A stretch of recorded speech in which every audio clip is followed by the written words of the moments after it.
Olá, hoje nós vamos para o capítulo 64 do livro do profeta Isaías. Você percebeu que nós estamos quase acabando o livro do profeta Isaías? Nós estamos exatamente no terceiro Isaías. Terceiro Isaías, que é o período que compreende depois do exílio. Primeiro Isaías, antes do exílio, período de atividade do profeta. Segundo Isaías, no exílio. Terceiro Isaías, depois do exílio. Terceiro Isaías vai do capítulo 56 ao capítulo 66, quando nós encerramos o livro do profeta. Obviamente, o segundo Isaías e o terceiro Isaías não foram escritos pelo profeta Isaías em si, uma vez que já havia se passado muito tempo, e Isaías já estaria morto.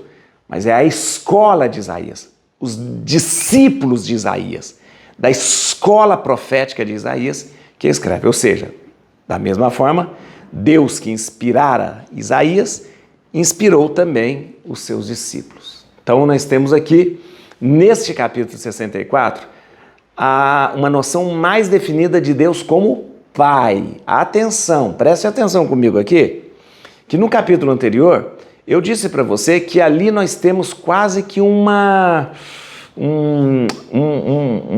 preâmbulo, um prelúdio do Pai Nosso que depois Jesus vai nos ensinar, né? Neste capítulo 64, nós temos uma quase ratificação desse prelúdio do Pai Nosso, ou seja, esta afirmação de que Deus é Pai.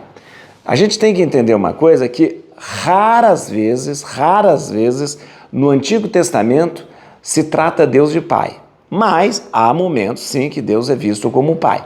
Esse é um momento específico, em que o capítulo 63 e 64, ele claramente nos apresenta Deus como Pai. Isso no Antigo Testamento. No Novo Testamento, nós vamos ter uma noção mais evoluída, mais clara, nos dada por Jesus, de que Deus é Pai.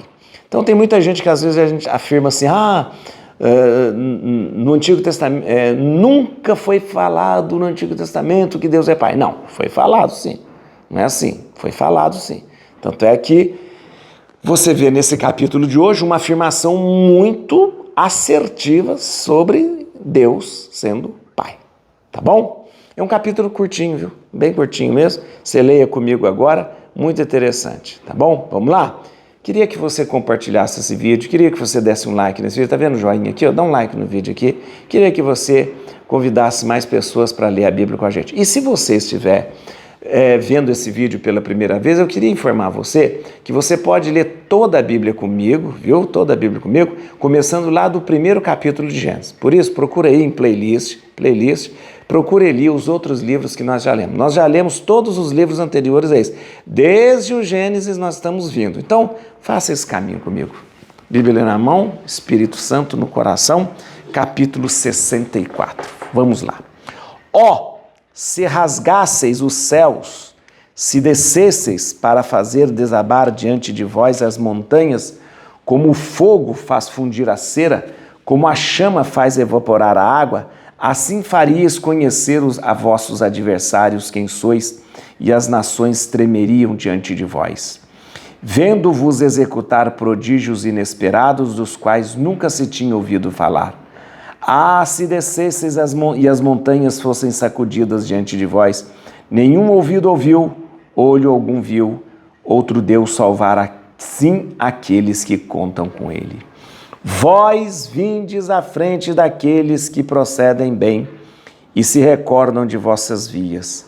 Eis que vos irritastes, e nós éramos culpados. Isso perduraria muito tempo, como seríamos salvos? Todos nós nos tornamos como homens impuros. Nossas boas ações são como uma roupa manchada, como folhas todos nós murchamos, levados por nossos pecados como folhas pelo vento. Não há ninguém para invocar o vosso nome, para recuperar-se e a vós se afeiçoar. Porque nos escondeis a vossa face e nos deixais ir a nossos pecados. E, no entanto, Senhor, vós sois nosso Pai. Nós somos a argila da qual sois o oleiro. Todos nós fomos modelados por vossas mãos. Ó Senhor, não vos irriteis excessivamente, não guardeis a lembrança da culpa indefinidamente. Olhai, pois, somos vosso povo.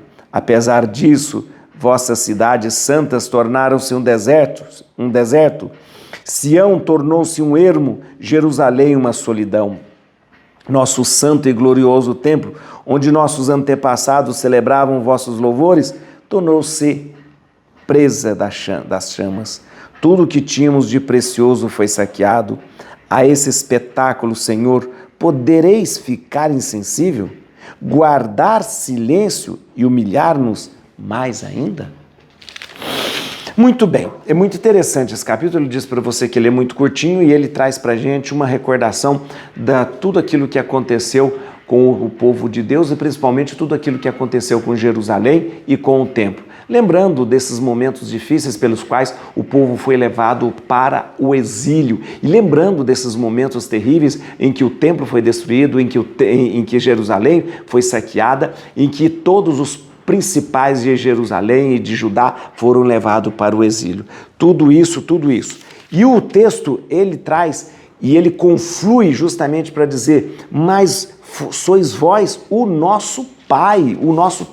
Mais uma vez, eu volto a dizer para você, a noção de que Deus é Pai é afirmada aqui de uma forma muito, muito precisa. E é interessante, o fato de Deus ser Pai é ligado com o fato de Deus ter sido o oleiro, o que pegou no barro e nos modelou. Isso nos remete a quê? Ao Deus Criador. Como é que Deus cria o homem? Modelando no barro, modelando argila, né? Não é assim que o no Gênesis fala? Muito bem, esse capítulo, ele junta duas coisas. O fato de que Deus modelando o homem com as suas mãos no barro, sendo o oleiro do homem, torna o homem dessa forma torna Deus dessa forma o nosso Pai. Logo, Deus Criador, que nos criou com a sua mão, é ao mesmo tempo o nosso Pai. Criou-nos dessa forma e tornou-se o nosso Pai. Então, a partir desse momento aqui, Deus não é tratado somente como o Todo-Poderoso, o Senhor dos Exércitos, o El Shaddai. Não. Agora ele é tratado como o Criador, que é nosso Pai. É interessante que este Criador que é nosso Pai, ele manuseia, argila, humana, e traz uma coisa muito interessante. Veja só, no versículo 8. E, no entanto, Senhor, vós sois nosso Pai. Nós somos argila, da qual sois oleiro. Todos nós fomos modelados por vossas mãos. Veja uma coisa interessante aqui. Acompanha comigo. A argila humana, o barro, ele se desfaz quando o pecado toma esse barro. Ele se quebra, ele se desfaz. Só que este barro, essa argila humana, ele volta à consistência quando é Deus que modela com as suas mãos. Olha que interessante. E é uma grande verdade. Se eu deixo o pecado prevalecer, eu que sou barro, argila, me desfaço. Mas quando eu deixo Deus prevalecer na minha vida, eu sou novamente manuseado por Deus e o barro quebrado se torna novo, com nova consistência junto de Deus. Longe de Deus, argila quebrada. Junto de Deus, barro manuseado e refeito e feito novamente. Et crucem Domini, fugit partis adversae, vici de leo detribuiuda radix Davide. Aleluia.